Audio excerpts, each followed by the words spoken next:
Hari igihe isi yigeze kuyoborwa n'abayobozi babiri bari bafite ibitekerezo bikomeye kandi biteye ubwoba n'ubutegetsi bukomeye muri bo, kandi bashakaga guhindura ibihugu byabo mu buryo bukomeye cyane.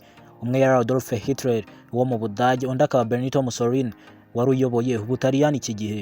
Amazina yabo yaje guhinduka kimwe mu bice bikomeye kandi biteye agahinda mu mateka y'ikinyejana cya 20. Bombi bagize uruhare rukomeye mu ntambara n'ibyaha byibasiye abantu benshi. Ariko se abo bagabo bari bande? Ni gute bageze kuri ubu butegetsi? Kandi ni gute ubufatanye bwabo bwaje kuba umuyonga mu kanya nk'ako guhumbya bari bazwi nk'abafite igitinyiro gihambaye ku isi ya rurema? Abenshi Mussolini muramuzi ndetse na Hitler bitewe n'amateka yagiye abavugwaho n'ibyo mwagiye mubigaho mu mateka yabo y'ibyabaranze mu gihe bari bakiriho. Iyi ni inkuru ya Hitler ndetse na Mussolini wari icyegera cye gikomeye cyane. Uyu munsi nyemerera twibande kuri bano bagabo babiri bari bafite igitinyiro kidasanzwe gihambaye ku buryo uba wumvaga wese mu matwi yahitaga yumva ko aramutse abaye umwanzi wabo yahita apfa. Hitler ndetse na Mussolini. Naho njye nk'ibisanzwe nitwa Kwibuka Longe, ino ni K&Orthodox Empire. Nimba ari ubwa mbere wisanze hano kanda subscribe, kuko utayikanze ntabwo wazigira wongera kutwumva. Wawe ikaze.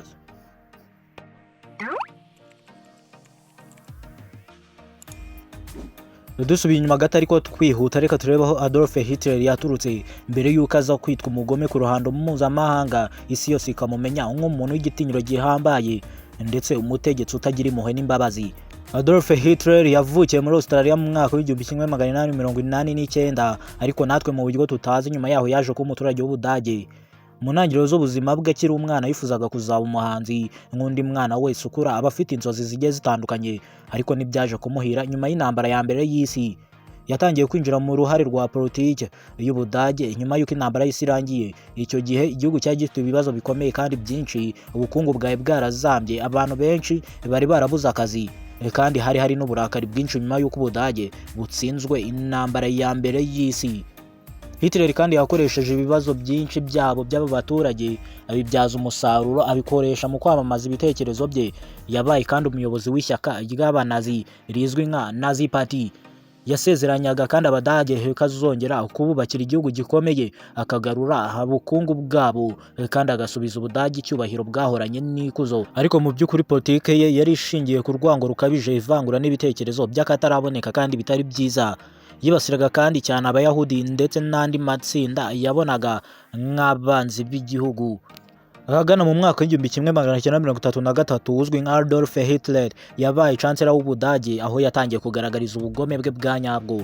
Nyuma yaho yahise yongerera ubutegetsi bw'imbaraga zihambaye, agenda akuraho abatavuga rumwe nawe umwe kuri umwe, maze Ubudage buhinduka igihugu kiyobowe n'ubutegetsi bw'igitugu gusa. Hitler yaje guhabwa izina ryitwa Führer mu rurimi rw'Ikidage, naho bisobanuye umuyobozi mu rurimi rw'Ikinyarwanda. Ariko guverinoma ye yagenzuraga itangazamakuru ku buryo buhambaye, nta bw'inyagamburiro, ntawavugaga ibyo adashaka. Yagenzuraga amashuri n'ibindi bice byinshi by'ubuzima bw'igihugu. Abatavuga rumwe nawe barafungwaga sans discussion, abandi bakicwa. Muri icyo gihe kandi mu Butaliyani hari undi mugabo wari umaze kwigarurira ubutegetsi nawe nka Hitler, uwo yari Benito Mussolini. Mussolini we yavukiye mu Butaliyani mu mwaka w'1883. Yatangiye kandi ari umunyapolitike w'umusocialiste, ariko nyuma yaje guhindura ibitekerezo bye maze aba umuyobozi w'ishyaka ry'abafaranshiste. Yashakaga ko Ubutaliyani bugira igihugu gikomeye, kikaba ari igihugu gihambaye ku isi ndetse yewe ikizwi nk'igihugu gifite igisirikare gikomeye. Ibi nibyo yifuzaga Benito Mussolini, kandi yashyigikiraga ubutegetsi bukomeye bw'umuntu umwe gusa, wari we Hitler Adolf. Mu mwaka w'1922 Mussolini yageze ku butegetsi nyuma y'ibikorwa bizwi nka March on Rome. Umwami w'Ubutaliyani yamugize minisitiri w'intebe. Mussolini kandi yaje gukomeza kongera ububasha bwe mu gihugu cy'Ubutaliyani kugeza ubwo Ubutaliyani buhindutse igihugu kiyobowe n'umutegetsi bw'igihugu ari we Benito Mussolini. Yashimangiraga kandi cyane ubwenegihugu bukomeye, igisirikare n'ubutegetsi bukomeye. Nta muntu wajyaga mu gihugu atari umwenegihugu ngo bimworohere. Mussolini ndetse na Hitler ntibahise baba inshuti magara nk'uko bigenda bivugwa hirya no hino.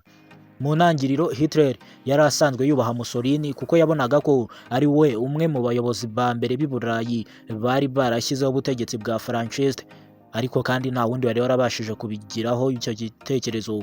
Mu myaka yakurikiyeho abagabo bombi Hitler ndetse na Mussolini barushijeho kwegerana baba inshuti z'akadasohoka kandi nyamara bafite n'ibitekerezo bimwe by'ubutegetsi muri bo. Naho ahagana mu 1934 Hitler yasuye Ubutaliyani, ariko icyo gihe Mussolini ntiyari yizeye neza Hitler kubera yuko yamukemangaga kubera ubugome bukabije yagiraga. Nyuma yaho ariko umubano wabo warahindutse cyane, bagenda baba inshuti z'akadasohoka umunsi uko wira undi ukaza. Mu myaka kandi ya nyuma ya za 1930 Hitler ndetse na Benito Mussolini barushijeho kuba inshuti za politike. Ubutaliyani ndetse n'Ubudage byaje kugira amasezerano y'ubufatanye, kandi mu 1939 bashyiraho umukono ku masezerano yiswe Pact of Steel. Ibi byashimangiye ubufatanye bwabo mu gihe Uburayi bwari bugana ku ntambara ikomeye ya kabiri y'isi. Mu mwaka w'1939 kandi Hitler yatangije igitero kuri Poland, ari naho yaje gutsindirwa. Ariko se byagenze bite? Ubwongereza ndetse n'Ubufaransa bahise batangaza intambara ku Budage.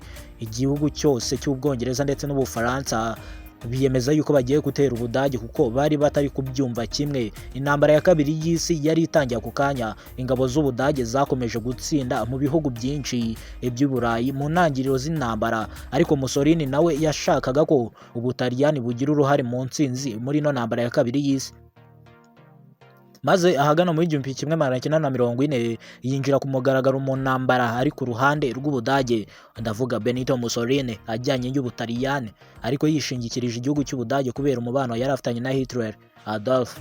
Ariko kandi ibintu ntibyagenze nk'uko Mussolini yari abyiteze. Ingabo z'Ubutaliyani zagize ibibazo ku rugamba bikomeye, cyane cyane muri Afurika y'Amajyaruguru no mu bindi bice. Gusa Ubudage bwagiye butabara Ubutaliyani mu bikorwa bimwe na bimwe bya gisirikare.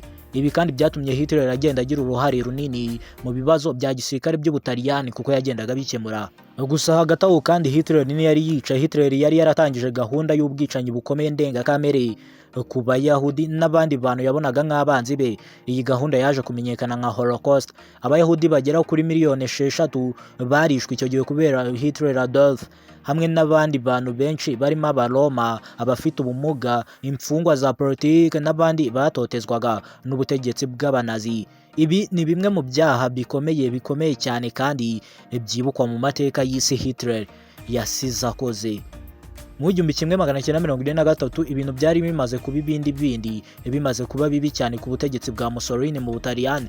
Ingabo z'Abanyamerika n'Abongereza zari zimaze kugera mu Butaliyani. Mussolini yakuwe ku butegetsi maze arafungwa nk'abandi bose nk'uko nawe yabikoraga abikorera abandi.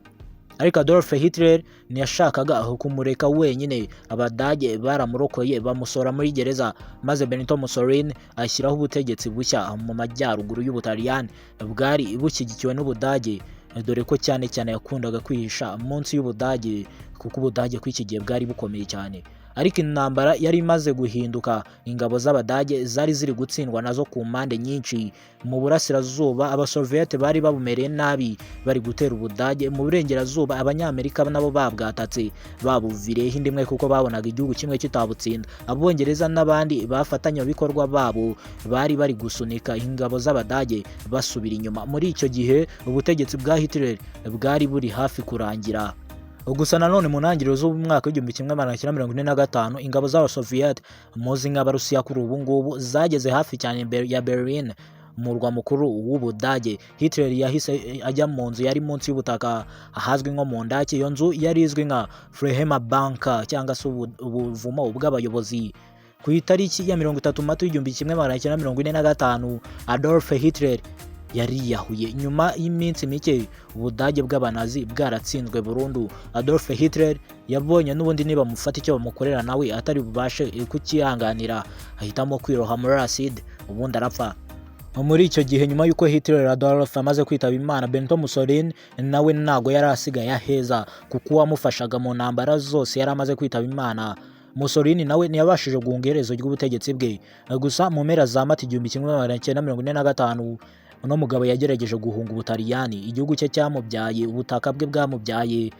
ubutaka yambariyeho ikamba ry'ubuyobozi yari agerageje kubunga, ariko ntibyaje kugenda neza kuko yaje gufatwa n'abarwanyi barwanyaga amategeko ye cyangwa se ubuyobozi bwe bwa fascisme, maze ku itariki ya 28 Mata 1945 aza kwicwa. Urupfu rwe rwabaye ikimenyetso gikomeye cy'uko ubutegetsi bwe bwari burangiye burundu, ndetse ubutegetsi bw'igitugu busa nkaho bwari burangiye bwa Adolf Hitler ndetse na Benito Mussolini.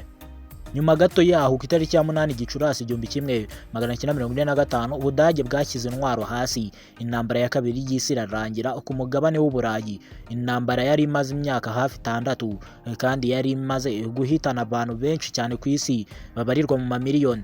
Ubudage bwahisemo kumanika intwaro kuko wari uyoboye yari amaze kwitaba Imana, ubwo yari inshuro ya kabiri butsinzwe kuko n'intambara y'isi ya mbere bwari bwatsinzwe. Gusa inkuru ya Hitler ndetse na Mussolini ni imwe mu nkuru zikomeye cyane z'amateka ya politiki ndetse n'intambara.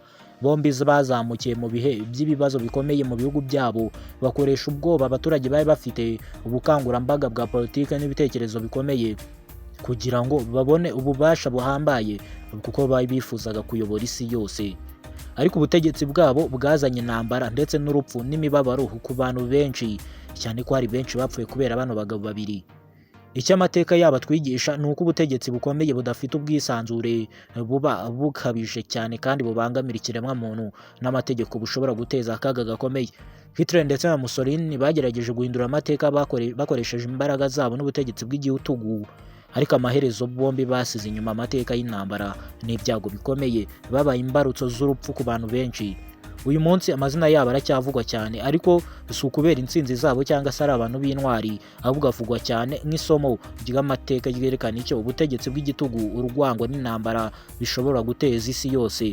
Kandi nyuma y'imyaka myinshi inkuru yabo iracyibutsa isi ko amahoro, ubwisanzure n'agaciro ka muntu ari ibintu bigomba kurindwa buri munsi. Ngayo nguko rero ngaya amateka ya Adolf Hitler ndetse na mushuti we Benito Mussolini. Ni naha nsoreje icyegeranyo cy'uno munsi, naho njye nitwa Kwibuka Ronje, ninjye twabanye nk'ibisanzwe. Nimba ari ubwa mbere wari ugeze hano kandi subscribe kugira ngo tujye dukomeza kubana no mu bindi nk'ibi ngibi. Amahoro y'Imana akomeze kubana namwe mwese.